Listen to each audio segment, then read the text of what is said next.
میں ہوں عادل وحید اور میں ہوں معز جعفری. آپ دیکھ رہے ہیں ایجنڈا 360.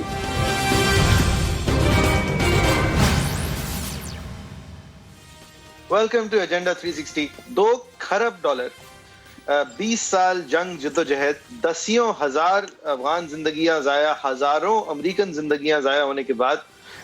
امریکہ نے آخرکار, دنیا کی سب سے بڑی سپر پاور نے آخرکار جب ایک فکس ٹائم لائن دی افغانستان سے نکلنے کی, جس کے معاہدے انہوں نے, جو کہ اب سر عام بھی آ گئے ہیں, 1.5 سال پہلے سے طے کر چکے تھے, اور اس کی گفتگو 4-5 سال پہلے سے تحریک طالبان افغانستان کے ساتھ کر رہے تھے. جب اس کی حتمی ڈیٹ نکلنے کی جو بائیڈن صاحب نے اعلانے سے انکار کیا, تو اس کے بعد ہم نے دیکھا کہ یہ سپر پاور کا انخلاء اس خطے سے اور اس شہر سے, افغانستان کے اندر سے, بالخصوص دارالخلافہ کابل کے اندر سے, اس طرح ہوا کہ جس طرح یہ ایک وڈرول نہیں ہے, یہ ایک ریٹریٹ ہے. اور بہت دلکش مناظر بھی دیکھنے کو آئے, بہت سینسٹیو, بہت زیادہ ہارٹ رینچنگ سچویشن بھی دیکھنے کو آئی. ایک پوری افغانی جنریشن جس نے فریڈمز دیکھے ہیں, اور وہ اس ڈر سے تھی کہ وہ فریڈمز واپس چلے جائیں گے جو ان کو 1996 سے پہلے کی, 1996 کے بعد کی طالبان رجیم کا پتہ چلتا تھا. ان لوگوں کی ڈیسپریشن دیکھنے میں آئی. لوگ جہازوں کے ڈھانچوں کے اوپر لٹک کے اپنے ملک سے فرار ہونے کی کوشش, اپنے ملک سے جانے کی کوشش کرتے ہوئے نظر آئے. بہت آئیکونک امیجز بھی ہیں ڈیسپریشن کے. اس کے علاوہ یہ امریکنز کا خود انخلاء جو اس ملک سے ہوا, وہ ایک پینک میں ہوا, کلیئر پینک. ہیلی کاپٹرز جو ہیں وہ ایمبیسیز کے اوپر سے اڑتے ہوئے, Ashraf Ghani one fine day on a weekend اٹھ کے چلے گئے, جبکہ یہ خیال تھا کہ وہ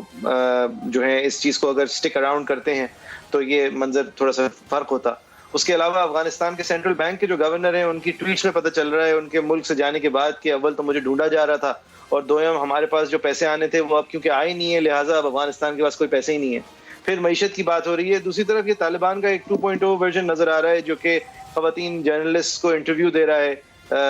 پچھلے والے جو ہیں وہ ڈنڈے مارتے تھے, اور ورس باتیں جو ہیں وہ کم از کم امن کی کر رہا ہے. کرے گا کیا وہ تو دیکھا جائے گا. ایک انکلوسیو, اپنے نظر میں انکلوسیو, یعنی کہ جمہوریت تو نہیں ہوگی اور خواتین سب کچھ تو نہیں کر پائیں گی لیکن کچھ نہ کچھ کر پائیں گی ٹائپ ریزننگ کی جا رہی ہے.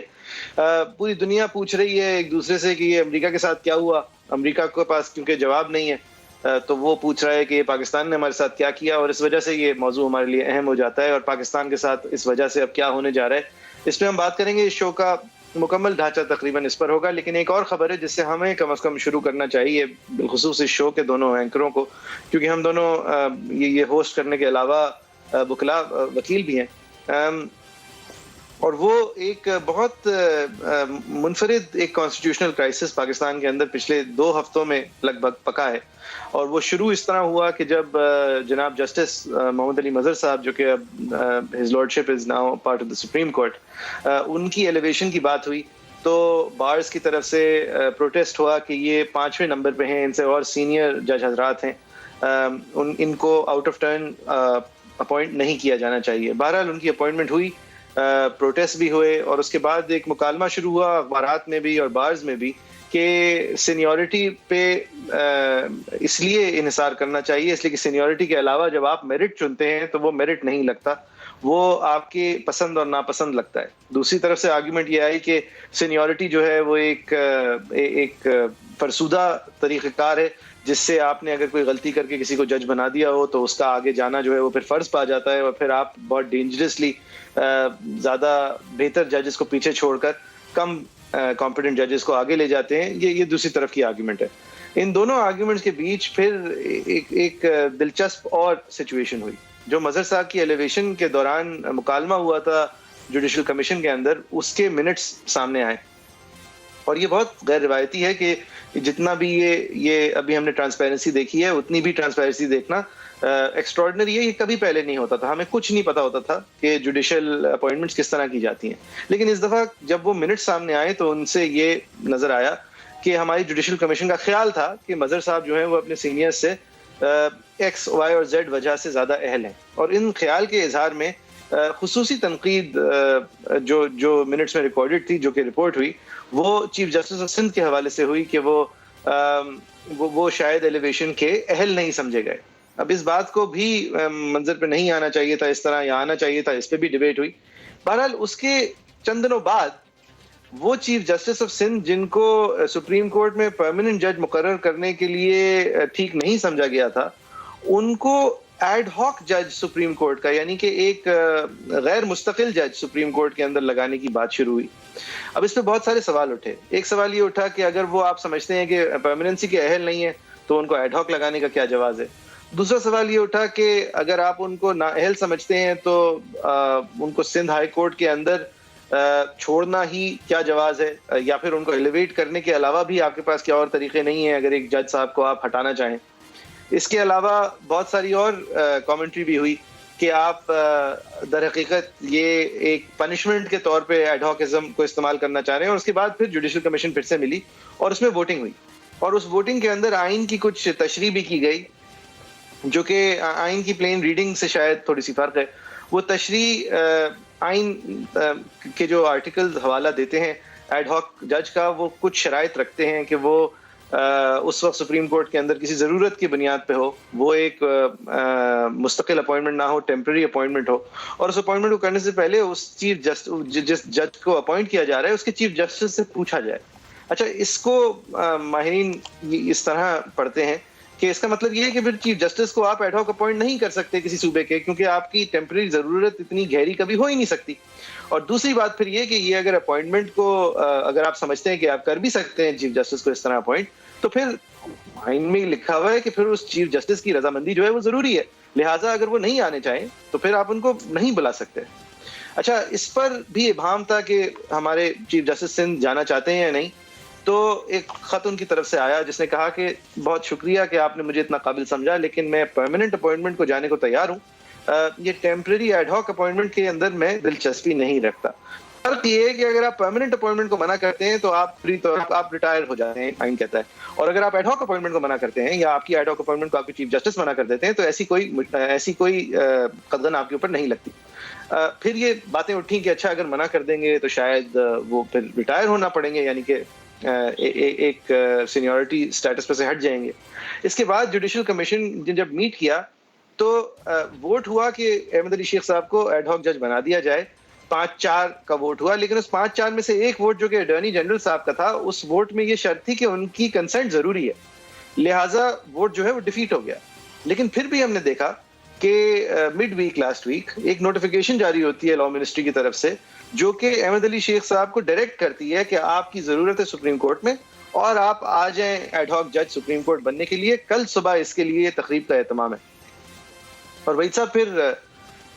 اس پورے دورانیے میں ایک تیسرا خط لکھا ہے احمد علی شیخ صاحب نے، صدر پاکستان کو الگ لکھا اور chief justice of Pakistan and registry کو الگ لکھا کہ بصد احترام یہ میں قبول نہیں کر رہا.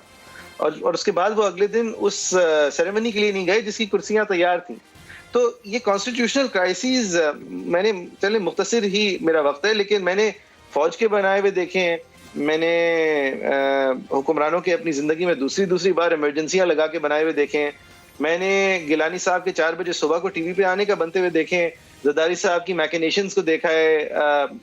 افتخار چودھری کو آؤٹ آف پاور رکھنے کے لیے دیکھا ہے. مطلب میں نے انسٹیٹیوشنل کلیشز میں کانسٹیٹیوشنل کرائسس دیکھے. یہ میں نے پہلی دفعہ دیکھا ہے وحید صاحب کہ ایک انسٹیٹیوشن از خود نوٹس لے کے اپنے آپ ہی سے ایک کانسٹیٹیوشنل کرائسس بنا کے بیٹھ گیا ہے. دیکھیں، اس پہ امپورٹنٹ بات یہ نہیں ہے کہ یہ کانسٹیٹیوشنل کرائسس ہونے جا رہا ہے، کیونکہ پروبیبلی نہیں ہوگا، لیکن یہ تو تاثر کریٹ ہو رہا ہے اس سے، وہ ایک کرائسس سے کم اس لیے نہیں ہے کیونکہ تاثر یہ مل رہا ہے کہ جیسے بینچ جو ہے اور عدلیہ ڈیوائیڈڈ ہے، اور یہ تاثر فائز عیسیٰ صاحب کے کیس سے اب چلتا آ رہا ہے، اور یہ جوڈیشری کے لیے اور جوڈیشری کی عزت کے لیے کوئی اچھا باب نہیں ہے. اب آرٹیکل 177 جو ہے اس میں ایک اپوائنٹمنٹ ہوتی ہے سپریم کورٹ کے جج کی، آرٹیکل 182 میں اپوائنٹمنٹ ہوتی ہے ایڈ ہاک جج کی. سپریم کورٹ کہتا ہے کہ ہیں سپریم کورٹ کے ہی جج، اور جب پھر آرٹیکل 206 جس کو اب استعمال کر کے یہ کہا جا رہا ہے کہ کیونکہ آپ نے chief justice Sindh high court supreme court کی ایڈ ہاک اپوائنٹمنٹ جو کہ ایک سپریم کورٹ کے جج کی حیثیت آپ کو دیتی ہے، اس کو کیونکہ آپ ریفیوز کر رہے ہیں تو آرٹیکل 206 کے تحت آپ کو ریٹائر تصور کرنا چاہیے. اس میں پرابلم تھوڑی سی یہ ہے کہ آرٹیکل 206 جو ہے وہ صرف سپریم کورٹ کا جج نہیں کہتا، آرٹیکل 206 کہتا ہے کہ اگر آپ سپریم کورٹ جج ریفیوز کریں، جو کہ آرٹیکل 177 یعنی مستقل اپوائنٹمنٹ تک محدود ہے. وہ ساری اپوائنٹمنٹس کو نہیں جو ہے وہ اپلائی کرتا. تو یعنی کہ اس وقت اگر chief justice Sindh high court کو ریٹائر کیا جائے گا آرٹکلس میں تو سوال یہ اٹھے گا کہ جو 206 میں صرف اپوائنٹمنٹ ٹو سپریم کورٹ لکھا ہے اور ad hoc appointment to supreme court نہیں لکھا, جبکہ آئین میں ان دونوں کو الگ الگ آرٹیکلز ڈیل کرتے ہیں, تو پھر کیا یہ ریٹائرمنٹ بنتی ہے یا نہیں. اب جہاں تک اس کی بات ہے, اس سے بڑھ کے اور سب سے جو سر فہرست بات ہے وہ آرٹیکل 182 کی ہے, جہاں لکھا ہے کہ اگر ایڈ ہاک اپوائنٹمنٹ ہوگی تو جو چیف جسٹس ہے کورٹ کے جج کی اپوائنٹمنٹ ہوگی اس کی کنسنٹ لی جائے گی. اب یہاں پہ یہ بات مد نظر رکھی جائے کہ آرٹیکل 260 کہتا ہے کہ ایک چیف جسٹس بھی ایک جج ہے ہائی کورٹ کا, یعنی کہ اگر آج جی بٹ بھائی صاحب not for the purposes of article 182, مطلب رضامندی اس حد تک اشد ضرورت ہو کہ پورے ملک کے باقی سارے ججز جو ہیں وہ کوالیفائی نہ کرتے ہوں سپریم کورٹ کے سٹینڈرڈ پہ, تو پھر تو آپ سوچ سکتے ہیں وہ ریڈ اینڈ باتیں ہیں. لیکن اگر اس کو ہم ریڈ اینڈ نہ بھی کریں تو بھی کنسنٹ چیف جسٹس کا لازم ہے آرٹیکل 182 میں. جی, اور حالانکہ اور اگر آپ چیف جسٹس کو ہی لے کے جا رہے ہیں تو پھر اس میں تو کوئی امام نہیں ہے, مطلب اس میں آپ کو کوئی 50 سال پرانا وکیل ہونے کی ضرورت نہیں ہے, انگریزی آنی چاہیے بس. لینگویج جو ہے وہ کہتی ہے کہ اگر آپ نے ایک ہائی کورٹ کے جج کو ایڈ ہاک بنانا تو آپ اس ہائی کورٹ کے چیف جسٹس کی کنسنٹ لیں گے. اور آرٹیکل 260 کہتا ہے کہ چیف جسٹس بھی ایک جج ہے, یعنی کہ اگر آپ نے چیف جسٹس کو بھی اپوائنٹ کرنا ہے تو بھی آپ کو چیف جسٹس کی رضامندی چاہیے. تو اب پھر سوال یہ اٹھے گا کہ یہاں پہ چیف جسٹس صاحب جو ہیں ان کی رضامندی تو وہ بہت اوپنلی کہہ چکے ہیں کہ نہیں ہے, تو پھر اس صورت میں کس طرح سے ہوگا کہ آرٹیکل 206 کے تحت ان کو ریٹائر کر دیا جائے. اب یہ سارے معاملات جو ہیں اس سے اگین اب میں تھوڑا ٹیکنیکلٹی سے ہٹنا چاہوں گا کیونکہ بہت ساری شکوں کی اور آرٹیکلز کی بات تو ہو گئی. جی میں نے تو بڑی کوشش کی تھی کہ میں تقریباً 5 منٹ شروع میں بولا تھا بغیر ایک بھی شک کا نام لیے لیکن آپ نے وہ نمبرز پورے کر دیے. لیکن یہ پرابلم ایکچولی یہ ہے یہاں پہ کہ دیکھیں میرے خیال سے کل کو یہ بات ادھر یا ادھر تو ہو جائے گی, لیکن اس میں جو ایک ساکھ ہے اور جو ایک تاثر ہے کہ عدلیہ کہیں ڈیوائیڈ نہ ہو گئی ہو, خدا نہ کرے, تو جو کہ ایک ایم رہتا ہے غیر آئینی قوتوں کا, تو یہاں پہ یہ عین ممکن ہے کہ جو جج صاحبان اس سائڈ پہ ہیں یا اس سائڈ پہ ہیں, جس طرح جوڈیشل کمیشن کے ووٹ میں ہم نے دیکھا, تو یہ ضروری نہیں ہے کہ وہاں پہ کوئی پرابلم اصل میں ہو. کچھ جوڈیشل کمیشن میں اور لوگ بھی ہیں, اور یہاں پہ میں تو جو ہے سمجھتا ہوں کہ یہ انٹرپریٹیشن ہو سکتا ہے کہ جوڈیشل کمیشن کے جو سینئر جج صاحبان ہیں ان کی واقعی یہ ہو کہ وہ کنسنٹ ان کی جو ہے وہ یا تو ریکوائرڈ نہیں ہے یا پھر یہ اپوائنٹمنٹ وہ ریفیوز نہیں کر سکتے, اور ریفیوز کرنے پہ ان کو ریٹائر پھر بھی سمجھا جائے گا. یہ ان کی اگر تشریح ہے بھی, میں نہیں کہہ سکتا, ہو سکتا ہے ان کی یہ تشریح اور ہو سکتا ہے صحیح ہو یا غلط ہو, لیکن اس سے جو افیکٹ ہو رہا ہے وہ افیکٹ بہت ضروری ہے. اینڈ آئی تھنک کہ وہ مد نظر ضرور رکھنا چاہیے کہ اگر یہ بات آگے تک جائے گی تو جس طرح فائز عیسیٰ صاحب کے کیس میں تاثر کچھ اس طرح سے ملا کہ عدلیہ کہیں ڈیوائیڈ تو نہیں ہو رہی, تو وہ تاثر یہاں بھی ملنا نہیں چاہیے. اور اسی لیے میں سمجھوں گا کہ as an officer of the court کہ اگر کہیں نہ کہیں یہاں پہ یہ معاملات سلجھ جائیں تو یہ ہماری عدلیہ اور ہمارے نظام اور ہمارے ملک اور آئین کے تاثر کے لیے شاید بہتر ہو. تو میری کنسرن زیادہ یہ ہے کہ جو تاثر کریٹ ہوتا ہے کہ عدلیہ ڈیوائیڈ ہو گئی ہے, یہ بالکل نہیں ہونا چاہیے. اور یہاں پہ ظاہر ہے کہ جہاں بھی ڈویژن کی بات آتی ہے تو جو بڑے ہیں ان کو زیادہ ذمہ داری لینی چاہیے. اگین میں سمجھتا ہوں کہ نیت پہ شک دونوں گروپس کا نہیں کیا جا سکتا اور نہ میں ان کو گروپ سمجھوں گا, لیکن جو دو مختلف رائے رکھنے والے جوڈیشل کمیشن کے جج صاحبان تھے ان پہ اگین میں کہوں گا کہ دیکھیں انٹرپریٹیشن تو واقعی کچھ بھی ہو سکتی ہے اور اس پہ میں رائے نہیں دے سکتا کہ ان کی انٹرپریٹیشن جو ہے وہ حتمی طور پہ صحیح ہے یا غلط ہے, لیکن اس کا خیال ضرور کرنا چاہیے کہ اگر یہ آگے تک بات گئی تو جو تاثر کریٹ ہوگا وہ ہم سب کے لیے کچھ خوشائند نہیں ہوگا. ٹھیک ہے, اور بعض کی اسٹرائکس نے بھی اس بات کو یونائٹڈلی ایک سٹینڈ سامنے رکھا کہ جو ریزننگ ہے اور جو ڈسکریشن کا استعمال ہے اس کا سٹرکچر اگر پولیس پر اس حد تک لازم ہے کہ ایک سپریم کورٹ کی ججمنٹ سے 5 لاکھ سول سرونٹس بشمول تمام پولیس فورس کے رینکس جو ہیں وہ ڈسٹرب ہو جاتے ہیں اور وہ اوریجنل سینیورٹیز پہ چلے جاتے ہیں, ایک D S P A S I واپس بن جاتا ہے, چودھری اسلم 3 رینک لوز کر جاتے ہیں, کیونکہ رول آف لا جو ہے وہ سپریم ہے اور اس کے اندر آپ ڈسکریشن اپنا اسٹرکچر کے ساتھ استعمال کریں گے، حکم دیتا ہے سپریم کورٹ.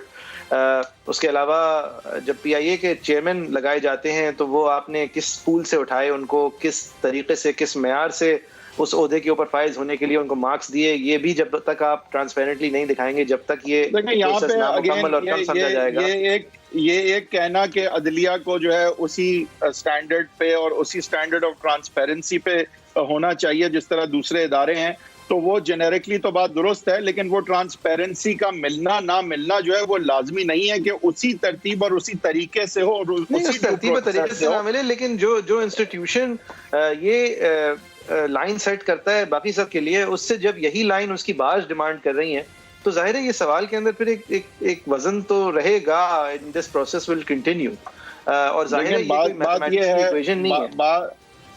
بات یہ ہے کہ میں سمجھتا ہوں کہ جو جوڈیشل کمیشن کا ڈسکریشن ہے وہ ضرور ہونا چاہیے، اس کے پیرامیٹرز کچھ طے ہونے چاہیے، بٹ ایک ڈسکریشن کے اندر فیصلہ جوڈیشل کمیشن کا کرنا ان کا آئینی حق ہے. لیکن آئینی حق کا استعمال ہمیشہ، ڈسکریشن کا استعمال ایک پیرامیٹرز میں ضرور ہوتا ہے، وہ جو کہ طے ہونے چاہیے، وہ تنگ نہیں ہونے چاہیے میرے خیال سے، کیونکہ ایک جج کی ایویلیویشن میرا نہیں خیال کہ ایک اسٹرکٹ میتھمیٹیکل ایکویشن میں کی جا سکتی ہے، لیکن یہ دیز آر ٹیکنیکلٹیز. بٹ یہ جو تاثر ہے، میں اگین کہوں گا کہ میرے لیے جو امپورٹنٹ بات ہے کہ میرا جو نظام ہے، جوڈیشل سسٹم ہے جس کا میں جو ہے ادنا سا حصہ ہوں، اس کا جو ہے وہ ڈویژن کا تاثر جو ہے نہیں ملنا چاہیے، اس کی رننگ میں کوئی خلل آ گئی ہو یہ تاثر نہیں ملنا چاہیے، اور وہاں پہ سب کو سر جوڑ کے کوشش یہی کرنی چاہیے کہ آئین کی تشریح ایک نکال کے اس کے مطابق جو ہے اگر یہ معاملات جو ہے وہ کورٹ کے ڈیسیجنز کے بغیر حل ہو جائیں تو بہتر ہے. کیونکہ یہاں پہ کچھ جج صاحبان ہائی کورٹ میں اگر فار ایگزامپل نوٹیفیکیشن چیلنج ہو جاتی ہے، کچھ یہ بھی تاثر ہے کہ نہیں ڈائریکٹلی سپریم کورٹ میں ہی ہو سکتی ہے، لیکن بہرحال جہاں بھی ہوتی ہے تو جن جج صاحبان کا فیصلہ آئے گا وہ ایک جج کو ہی افیکٹ کرے گا، اور یہ چیز جو ہے وہ اوائڈ ہونی چاہیے. کوشش یہ ہونی چاہیے کہ یہ معاملات اس نہج نہ جائیں جس طرح فائز عیسیٰ صاحب کے کیس میں انفارچونیٹلی عدلیہ کو فیصلہ کرنا پڑا. اور ظاہر ہے کہ عدلیہ کا فیصلہ جو ہے جس طرح سے تھا تو کچھ جج ادھر تھے کچھ جج ادھر تھے، اور ایک جج کے بارے میں تھا جس جج نے اب ساتھ بھی بیٹھنا ہے اور آگے چیف جسٹس بھی بننا ہے، تو یہ چیزیں آپ بیسٹ اوائڈ ہی کرنی ہے بائی ڈیفالٹ. مطلب اس کو وہ ڈیسیجن یونائٹنگ ڈیسیجن ہو ہی نہیں سکتا. And that's my primary concern. I don't care what the interpretation literally is اور آپ کے خیال سے کیا ہے یا میرے خیال سے کیا ہے، اینڈ میں ہمارا نظام جو ہے وہ جیتے گا نہیں اگر یہ تاثر کریٹ ہو. صحیح ہے. ایک بریک لیتے ہیں، بریک کے بعد جو ہم پھر سے افغانستان کے حوالے سے بات کریں گے. ایک ملک اور اس کا نظام جو ہے وہ ایک ہفتے میں ریت کی طرح ڈھہ گیا ہے. ہمارے ساتھ خرم دستگیر صاحب بھی ہوں گے، سابق منسٹر آف کامرس ہیں پی ایم ایل نون کے. ان سے بھی بات کریں گے کہ یہ پی ایم ایل نون نے بھی اپنے آپ کو ایک گارڈڈ طریقے سے سامنے رکھا ہے اس معاملے پر، پیپلز پارٹی نے بھی رکھا ہے. ہنا ربانی کھر صاحبہ نے ایک بہت عمدہ انٹرویو دیا ہے پاکستان کو. Mister deep pockets Shah Mahmood Qureshi صاحب سے بہت زیادہ بہتر طریقے سے انہوں نے ریپرزینٹ کیا ہے. مہدی حسن کے شو پہ وہ گئی تھی MSNBC پہ. ایک بریک کے بعد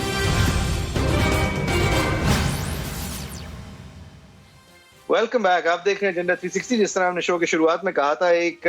جنریشنل وار ہم نے دیکھی افغانستان کے اندر. بہت سبق سکھانے کے لیے آئے تھے امریکن، بہت سبق سکھانے کی کوشش کی. $3.5 ارب سالانہ دینے تھے ایک فوج کو جو کہ پگھل کے چلی گئی.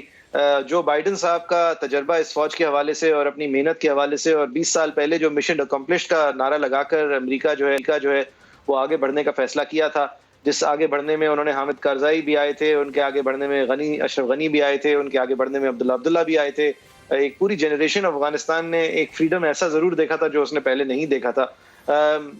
بہت سارے پاکستان کے حوالے سے بھی خدشات آئے تھے، ٹرسٹ اینڈ مسٹرسٹ آئی تھیں. پاکستان کا رول جو ہے وہ تاریخی طور پہ اس خطے میں ایک مخصوص طریقے کا رہا ہے، on again off again relationship رہی. جو بائیڈن سے جب 8 جولائی کو 1.5 مہینہ پہلے جب پوچھا گیا تھا کہ یہ جو آپ نے تاریخ کا اعلان کر دیا ہے اس کے اثرات کیا ہونے جا رہے ہیں، تو انہوں نے ان کے کیا تاثرات تھے اور ان کے کیا خیال تھے آپ کو دکھانا چاہتا ہوں. اچھا، یہ میں ایک بہت مختصر طریقے سے اس کو ٹرانسلیٹ کرنے کی کوشش کرتا ہوں. یہ سائیگون کی طرح بالکل نہیں ہوگا. وہاں پر تو US ایمبیسی کی چھتوں پہ سے ہیلی کاپٹرز میں لوگ فرار ہوئے. آپ نے دیکھا ایسے ہی ہوا یہاں پر افغانستان میں. نہیں، طالبان ٹیک اوور نہیں کر سکتا. وہ 75,000 ہیں اور 3.5 لاکھ ہے افغان فوج. وہ افغان فوج کہاں ہے؟ وہ کیا کر رہی ہے نہیں پتا, لیکن طالبان 75,000 کے 75,000 ہی بچے ہیں, 10-20 کے علاوہ. یہ اس ٹیک اوور میں کم از کم زندگیاں ضائع نہیں ہوئی ہیں. they negotiated, they went for the war of attrition, they have done for the past 5 years, and they are sitting in Ashraf Ghani's palace. اتنا فینومینلی برا لگتا ہوا پریزیڈنٹ ٹرمپ کے بعد ممکن نہیں تصور کیا جا رہا تھا کہ ایک انسان چند ماہ میں ہو سکتا ہے. لیکن حالانکہ یہ ٹرمپ ایرا کا نیگوشیٹڈ وڈرال ہے, لیکن یہ بائیڈن کی گود میں ایک ریٹریٹ اور ایک سائیگون لیول ریٹریٹ لگتا ہوا نظر آ رہا ہے. اگین وہ ویژولز کے ایک جہاز کی چھاتی پر سے لوگ گر رہے ہیں اپنے ملک سے نکلنے کے لیے, اتنے ڈیسپریٹ ہیں کہ ویل ویلز کے اندر سے باڈی پارٹس مل رہے ہیں. یہ باتیں, یہ ٹیرر ایک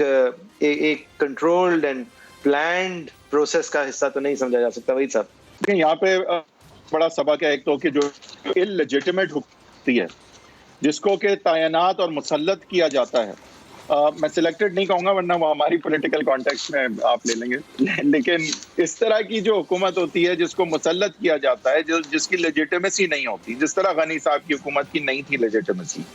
اس کا پھر یہ حال ہوتا ہے کہ جب پیچھے سے ہاتھ جو ہے وہ ہٹتا ہے. اس سینس میں آپ سمجھیں کہ امریکہ obviously withdrawing, اب وہ جس طرح سے امریکہ نے withdraw کیا ہے اس سے دو بڑے تاثر ملتے ہیں. ایک تو یہ کہ امریکہ کا کل کوئی ایلائے بننے سے پہلے سوچے گا کہ اپنے مقاصد کے خاطر جو ہے, ایک تو آ کے جو کیا انہوں نے سو کیا, کیا حاصل کیا نہیں کیا اس میں نہیں پڑتے, لیکن جاتے وقت جو ہے ان کے لیے کیا امپورٹنٹ تھا اور جس سچویشن میں وہ اپنے سو کالڈ ایلائز کو چھوڑ کے گئے ہیں, تو ایک تو یہ بڑی امپورٹنٹ بات ہے. دوسرے سوال یہ اٹھیں گے کہ ورلڈ وار 2 کے بعد جو امریکہ جن جنگوں میں گیا ہے اس میں اگر ویتنام کو آپ لے لیں سر فہرست, اور اس کے بعد عراق ہے, افغانستان ہے, سیریا ہے, یا جو بھی آپ لے لیں, تو سمجھ میں یہ نہیں آتا کہ جیت کیا ہے اور ہار کیا ہے. کیا کیوس کا حصہ بنانا ہی جیت اور ہار کا بیرومیٹر ہے؟ امریکہ کی یہ ورڈ سمجھ اس لیے نہیں آتی کہ ہر کوئی یہ سوچ رہا ہوتا ہے کہ نہیں, ان کو ایکچولی تیل چاہیے, ان کو ایکچولی جو ہے وہ سینٹرل ایشیا کے ٹریڈ روٹس چاہیے, ان کو ایکچولی جو ہے وہ کول چاہیے, ان کو کچھ اور چاہیے, کیونکہ یہ نہیں سمجھ آتا کہ اگر یہ الٹیریئر چیزیں نہیں چاہیے تو باقی تو the only thing they accomplish is chaos. تو اگر یہ کنٹرولڈ کیوس جو ہے وہ ریجنز میں پھیلا کے ان کو کچھ مل رہا ہے تو مجھے نہیں پتا, کیونکہ الٹیریئر چیزیں اس طرح سامنے نہیں آتی. بٹ تو ایک تاثر یہ ملا ہے کہ امریکہ کو ان جنگوں سے ایکچولی ملتا کیا ہے. 20 سال کی جنگ وہ کر کے گئے یہاں پہ, اور جس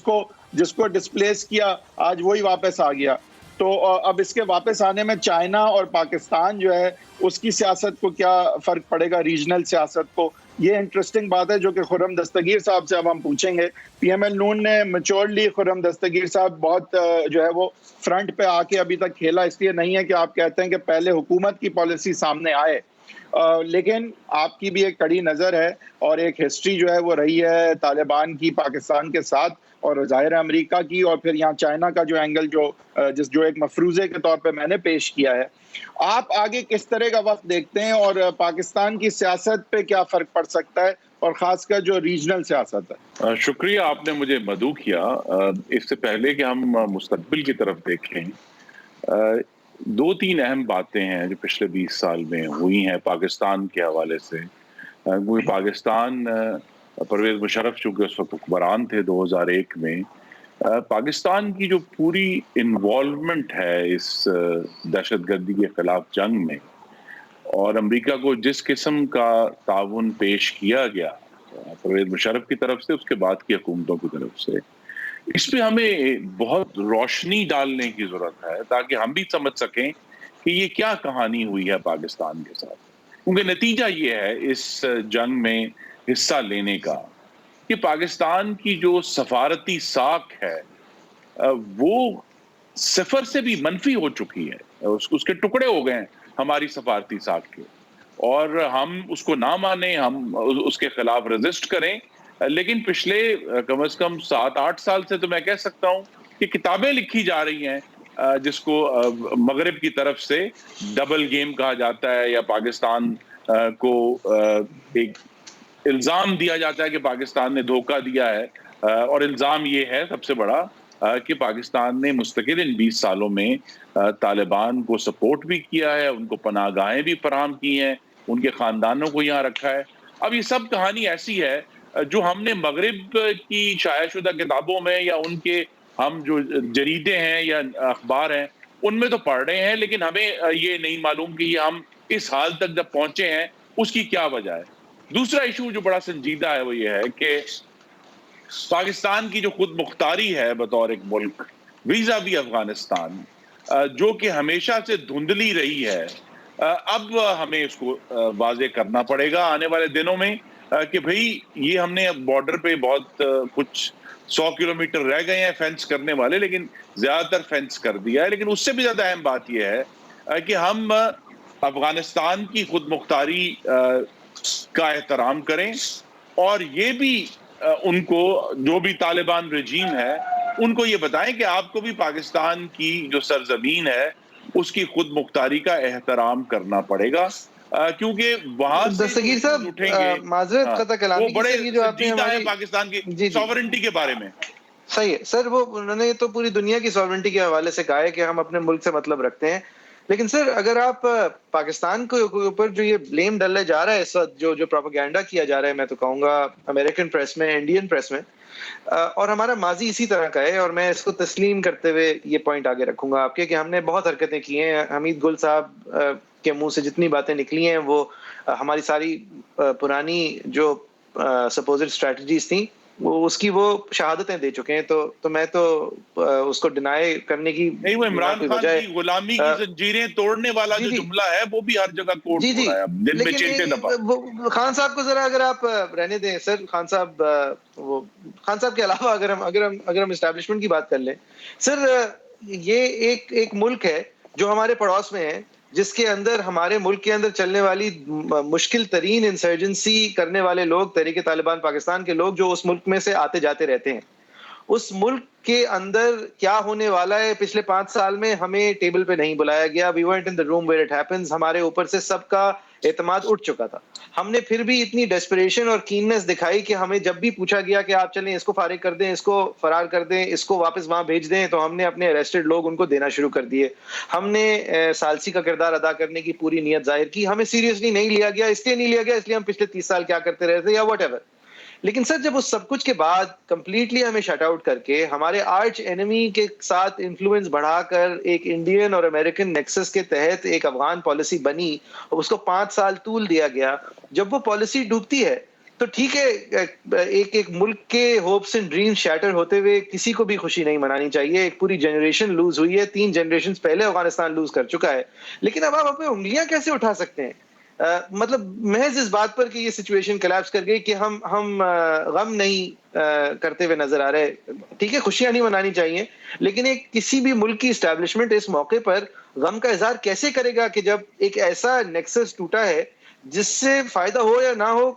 کا کوئی شک نہیں تھا کہ نہیں ہوگا ہمیں، اور اب جو سچویشن آئی ہے اس کے اندر شک کیا جا سکتا ہے کہ شاید ہم اس سچویشن سے کچھ نکال پائیں۔ اور سر جہاں تک رہی بات کہ ہماری کانورزیشنز ان کے ساتھ تھیں، انہوں نے آ کر تحریک طالبان کے ان پرزنرز کو چھوڑا ہے جو کہ افغان حکومت نے اس لیے پکڑا ہوا تھا اس لیے کہ وہ آرمی پبلک اسکول کے میسیکر میں ملوث تھے۔ اب ہم جتنے بھی ڈپلیسٹس لگے دنیا کو، یہ جواز اگر کوئی مجھے دے گا کہ the most terrorizing episode of this country's history جس نے اس ملک کو بھی جگا دیا تھا to a cause, the most recent waking up to a cause، اگر اس سچویشن میں بھی ہم اب اپنا نام کو ملوث کہہ رہے ہیں تو I think that's a very unfair stretch۔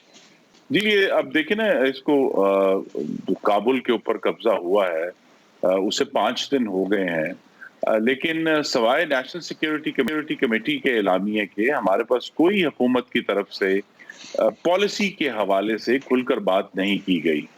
یہی وجہ ہے کہ مسلم لیگ نون نے ابھی تک اس پر اپنا جو حتمی رائے ہے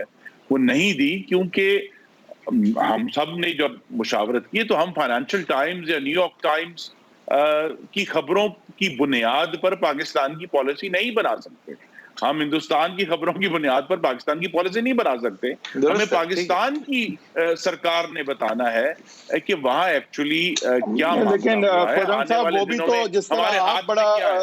آپ سمجھداری سے کام لے رہے ہیں میرے خیال سے، لیکن حکومت وقت بھی جو ہے وہ اپنے طور پہ سمجھداری اس طرح دکھا رہی ہے کہ طالبان کو دیکھیں ہم نہ اس وقت نگل سکتے ہیں نہ اگل سکتے ہیں، نہ ریکگنائز کر سکتے ہیں نہ شن کر سکتے ہیں، اور فار دا ریزن جو موئز نے بھی کچھ بتائیں کہ جو بھی ہے it is the lesser evil none the less for the at least for the establishment if not for the country compare to in India and America sponsored running government. تو اس صورت میں اب یہ بھی مشکل ہے نا کہ ہم طالبان کے بارے میں اس وقت سٹانس لیں. آپ حکومت میں ہوتے تو آپ کیا کرتے یہ بتائیے. جی اگر آپ کیا کہتے ہیں, آپ کا کیا سٹانس ہوتا؟ پہلا سٹانس تو یہ ہوتا کہ جو بھی اگر وہاں سے کوئی مہاجرین آ رہے ہیں ہم یہ آفر کرتے کہ جناب افغانستان کی سرزمین پہ چاہے ہمارے بارڈر کے ساتھ لیکن ان کی سرزمین پر ہم تمام ہیومینیٹیرین ایڈ پرووائڈ کرنے کے لیے تیار ہیں. ہم خیموں کے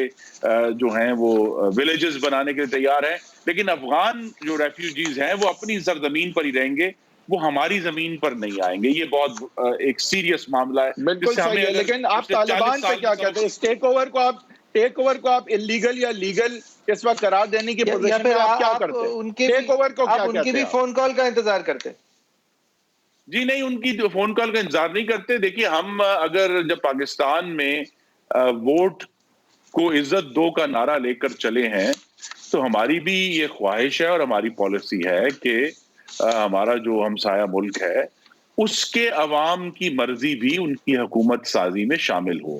یہاں ابھی عوام کی مرضی کا تو ہمیں معلوم ہی نہیں ہے, اور امریکہ کا جو پورا 20 سال کا افغانستان میں عمل دخل رہا ہے, اگر آپ ٹیکنیکل بنیاد پہ دیکھیں تو امریکہ جنگ تو 2001 میں ہی جیت گیا تھا. اصل میں ان کو ناکامی ہوئی ہے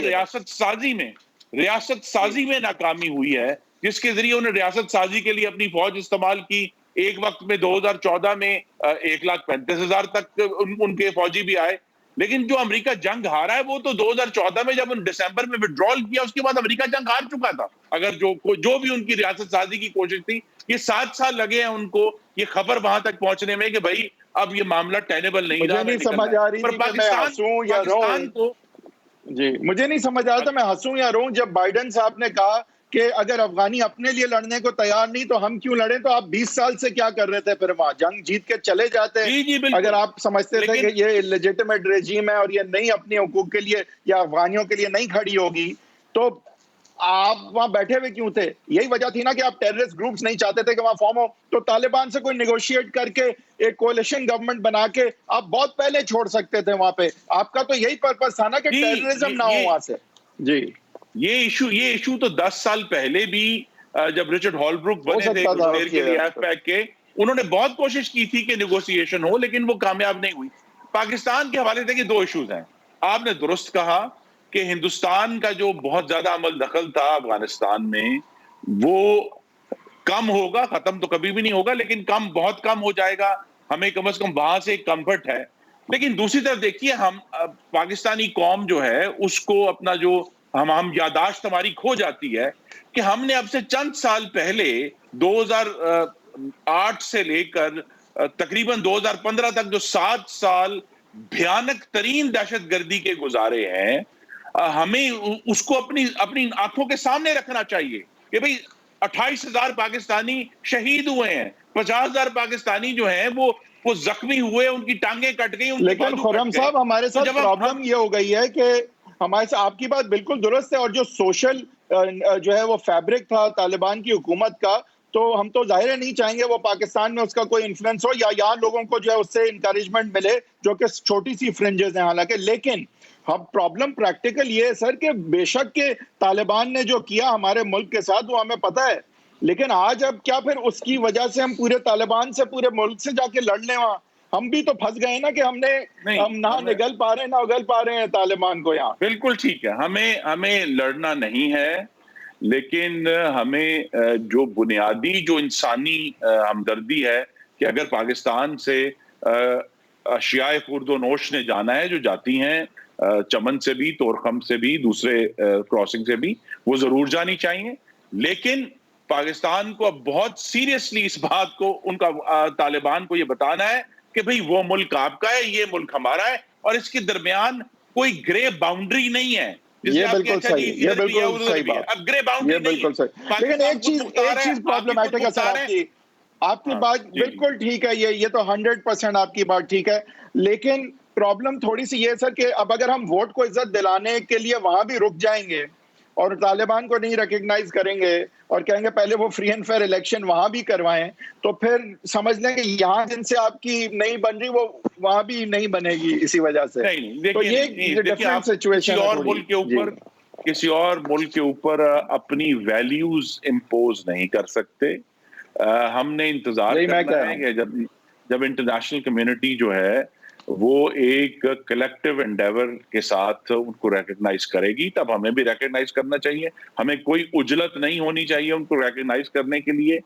کیونکہ ہم نے وہ جو بھیانک عرصہ گزارا ہے 2008 سے 15 کا, ہمیں نہیں بھولنا چاہیے. آپ کو لگ نہیں رہا کہ ہم ریکگنیشن کی طرف ہی جا رہے ہیں ڈی فیکٹو؟ ڈی جورے تو یہ رائٹ کہ انٹرنیشنل کمیونٹی کے ساتھ ہم چلنے کا سب کچھ کریں گے. پاکستان کو اگر ایک قدم بڑھ کر ہم زیادہ قریب جانے کی کوشش کرتے ہیں, پاکستان کو اس کا نقصان ہوگا, کیونکہ ہمیں جو تمام سبق ہیں, صرف 20 سال کے نہیں 40 سال کے سبق ہیں ہمارے سامنے. اور پاکستان جو ہے اس دوران دیکھیے مسلم لیگ نون کے آخری جو چند مہینے تھے اس میں جو آئینی ترامیم کے ذریعے فاٹا کو ضم کر دیا گیا خیبر پختونخوا میں, تو اب وہ سو کالڈ بفر بھی نہیں ہے پرانے زمانے کا کہ جی وہ ٹرائبل ایریاز ہیں ہمارے اور افغانستان کے درمیان ایک بفر ہے. کوئی بفر نہیں ہے. پاکستان کا آئین جو ہے اب افغانستان کی سرحد تک لاگو ہے, تو لہٰذا ہمیں جو ہے اس کا دفاع کرنا ہے. ہمیں پاکستان میں یقینی بنانا ہے کہ ہم کسی بھی طرح جو ٹیررزم ہے یا جو انتہا پسندی ہے اس کو اپنے ملک میں سپل اوور نہ ہونے دیں. 100% درست بات ہے سر, لیکن یہاں پہ آلریڈی جو لوگ ہیں, خاص کر جو افغانستان کے جو فورسز, نیٹو فورسز اور امریکن فورسز کے ساتھ کوئی 40-50 ہزار لوگ جو ہے وہ کام کر رہے تھے اس سینس میں پاکستان کے بارڈر پہ, اور یہ اس طرف ہمارے ملک میں. اور میں ابھی ان لوگوں کو نہیں گن رہا جو غلط کام کر رہے تھے, یہ وہ لوگ تھے جو ان سے ڈیل کر رہے تھے جو اب بے روزگار بھی ہو جائیں گے. تو آپ کے خیال سے پاکستان کی سوشل فیبرک پہ جو پہلے طالبان کا بہت منفی اثر پڑا تھا, اس دفعہ ہمیں کوئی خدشہ ہونا چاہیے کہ ہماری جو سوشل فیبرک ہے جس میں گن رننگ, ڈرگ رننگ اور اس طرح کی چیزیں بھی آ گئی تھیں, تو آپ کو کوئی خدشہ ہے کہ ہماری سوشل فیبرک جو ہے یہاں پہ ایڈورسلی افیکٹ ہونے جا رہی ہے؟ گن رننگ اور ڈرگ رننگ سے کہیں زیادہ خطرناک پاکستان کے ہر شہر میں, ہر قصبے میں, ہر گاؤں میں وہ لوگ جو تشدد کو جسٹیفائی کرتے ہیں مذہب کے نام پہ, وہ سب سے خطرناک معاملہ ہے. جو وائلنس کو جسٹیفائی کرتے ہیں, اور وہ ہر جگہ موجود ہیں, اور وہ اس سے کم از کم میں اور آپ چاہے نہ مانیں, لیکن جو طالبان کا جو کابل پر قبضہ ہوا ہے اس سے ان سب لوگوں کو تقویت ملی ہے, کیونکہ وہ اگر ایک جگہ پر بزور طاقت قبضہ ہوا, اور وہ طاقت ایسی ہے جو اس کا کلیم ایمان بھی ہے کہ جی ہم جذبہ ایمانی سے بھی سرشار ہیں, تو جب اس طرح کا کلیم کریں گے تو پاکستان کے اندر یہ چیلنج جو ابھی 2015 میں یا 16 تک جو ضرب عضب کامیاب ہوئی یا رد الفساد بعد میں شروع ہوئی,